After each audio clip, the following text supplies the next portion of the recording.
Hi! Welcome back to my channel. I'm so excited to share with you one more card that I made with the Karin Karin markers or illustration markers. I'm using them as watercolor markers. I'm using this really cute, simple stamp set. It's super small actually, and it's called BU from Colorado Craft Company. And what I did was I stamped it. I stamped the stamp with black archival ink on watercolor paper. And the archival ink is the ink that's not going to bleed or run. There's a couple different places that you can get archival ink, and I'll list them in my YouTube or in the comments section. And let's get started, because honestly, I'm really excited for this one. Okay, normally I start with this guy first. And I keep thinking I want to start with this guy first, so that's what we'll start with. I'm going to get this. This is a cute little bookmark I found. Well, not found. I am creating a cute little bookmark because I just love this, and I have a little free library, and so that little free library has been really fun to just, I don't know, bring people joy and to share the love of literacy. So anyways, a little bit about me and my other life, my family life. I am going to add some red lilac. I think those two together, so this is cyan and red lilac, those together make a really pretty blue. It's the red cyan kind of tones down, the red lilac tones down the blue. The cyan is just too bright for me. I'm not saying that's a bad thing, I'm just saying like it's just too much. I haven't painted this daisy white, and I might actually do that. We'll see how I feel after I get the background done. I'm all about trying new things. And I'm going to just go right over the wings. Because wings are transparent, and I kind of don't want them to, I don't want it to be stark white by any means. Yeah. Alright. But I do want to make sure that my negative painting around the bee is darker than the wings. So even though the wings are now blue, a light wash of blue, that doesn't mean that the person who views it is going to see that those wings are blue. They're going to see that it's still white. And now I'm just there. Simple, super easy, super duper easy sky. Now I'm going to go with my lime green. And I'm going to just do a simple wash. I probably could use a bigger brush for this, but I'm not feeling it. And now I am painting like I would like growing the grass. I guess that makes sense, right? Like I want my strokes to be like as if I'm growing grass. Like that, it does make a difference. And this is just a light wash. I'm not even paying attention. You might be wondering, how did you get that stem? I used a micron pen. A micron pen will not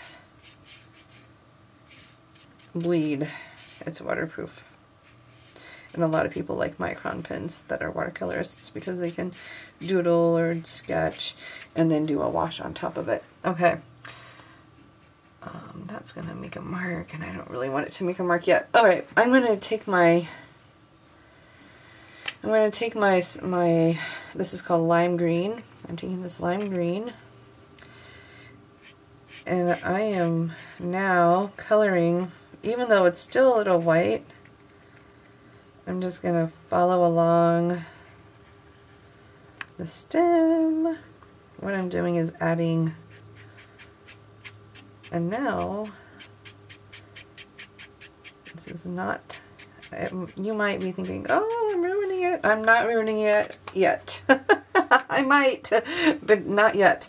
Then I can take my blue, And grass is always darker at the bottom, right? Because the light, it's harder to get the light. So I'm just, this is totally an illustration. This is not realism.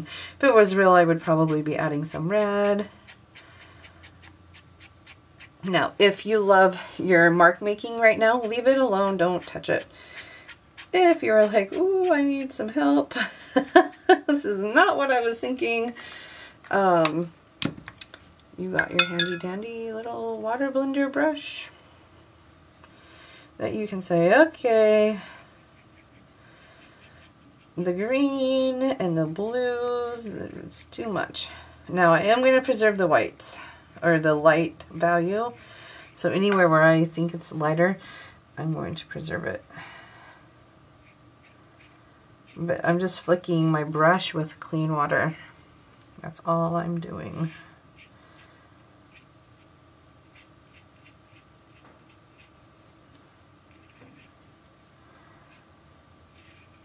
Woo! Okay. I'm afraid that if I do any more to it, now I could have probably brought the grass up a little bit higher. Maybe I will do that. I don't know if maybe it's from my garden where the weeds are taller than the flowers. You guys have that problem? No, just me? Gosh darn it. I don't know. I like to paint my garden. I don't like to weed my garden, but that's working. I am gonna add there. You could spend hours on the background.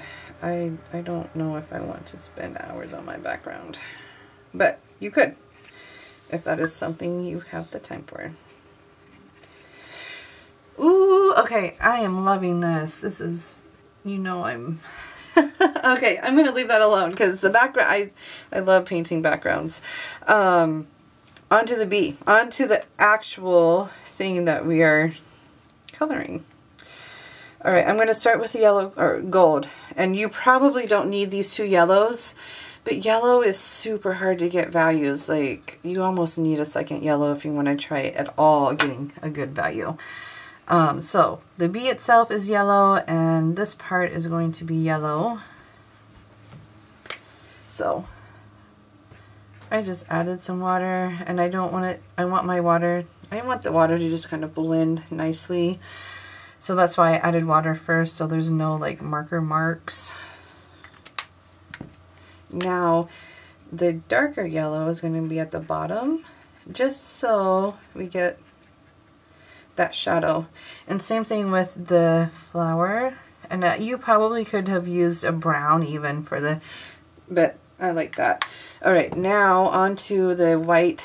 I really like the background. I think I'm going to leave the daisy white, but I'm going to do the same thing like I did with the bees.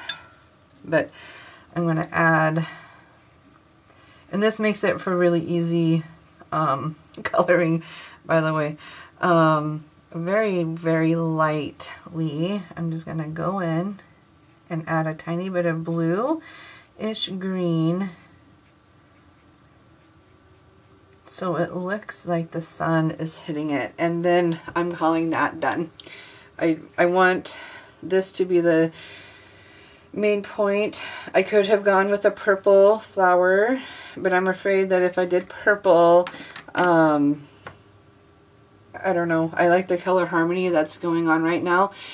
The nice thing about bookmarks is they're 2 inches by 6, so they make for easy paintings. The only thing I might do with this stem is I'm going to add my yellow, and then I'm just going to add a little bit of blue, a tiny bit, and then blend it. And it might look a little bluish, but it'll look good. Then I'm done. I'm going to zoom in on the actual part there. And so there we go. I think that'll be a perfect bookmark, and I got it done in like less than 10 minutes. Totally worth it. Someone's gonna have a fun bookmark. And then I bought some of those clear covers to go with it, with a little hole on the top, so then I can put a nice, like probably green-ish ribbon, or maybe I'll probably do yellow. I like the theme of the bee, so I'll probably do a yellow ribbon, and then that'll be a cute gift. I'll probably give it to a friend who has bees and makes honey. So anyways, I hope this helps you learn how to make backgrounds with illustration markers, or not watercolor markers, or illustration markers. And I used 3 colors, so you can get a lot of fun backgrounds with minimal colors, and those are sometimes my favorite ways to go. But thanks so much for watching, and we'll talk to you soon.